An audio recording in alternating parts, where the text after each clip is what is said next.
As Jesus looked up, he saw the rich putting their gifts into the temple treasury.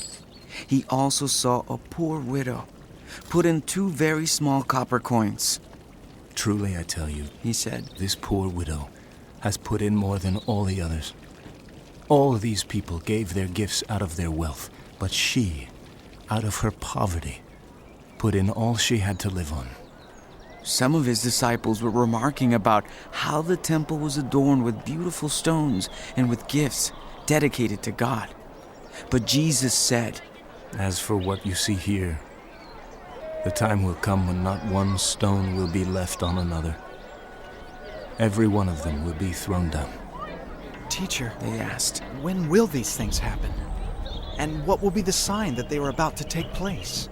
He replied, Watch out that you are not deceived. For many will come in my name, claiming, I am he, and the time is near. Do not follow them.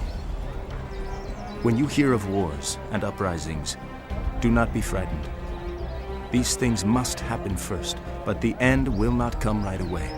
Then he said to them, Nation will rise against nation, and kingdom against kingdom. There will be great earthquakes, famines, and pestilences in various places, and fearful events, and great signs from heaven. But before all this, they will seize you and persecute you. They will hand you over to synagogues and put you in prison, and you will be brought before kings and governors, and all on account of my name. And so you will bear testimony to me. But make up your mind not to worry beforehand how you will defend yourselves, for I will give you words and wisdom that none of your adversaries will be able to resist or contradict. You will be betrayed, even by parents, brothers and sisters, relatives, and friends, and they will put some of you to death. Everyone will hate you because of me. But not a hair of your head will perish. Stand firm, and you will win life. When you see Jerusalem being surrounded by armies, you will know that its desolation is near. Then let those who are in Judea flee to the mountains. Let those in the city get out, and let those in the country not enter the city. For this is the time of punishment in fulfillment of all that has been written. How dreadful it will be in those days for pregnant women and nursing mothers. There will be great distress in the land and wrath against this people. They will fall by the sword and will be taken as prisoners to all the nations. Jerusalem will be trampled on by the Gentiles until the times of the Gentiles are fulfilled. There will be signs in the sun, moon, and stars. On the earth, nations will be in anguish and perplexity at the roaring and tossing of the sea.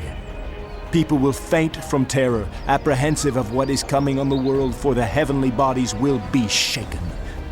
At that time they will see the Son of Man coming in a cloud with power and great glory.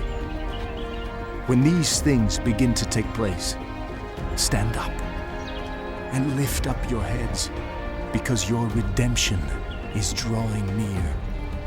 He told them this parable. Look at the fig tree and all the trees.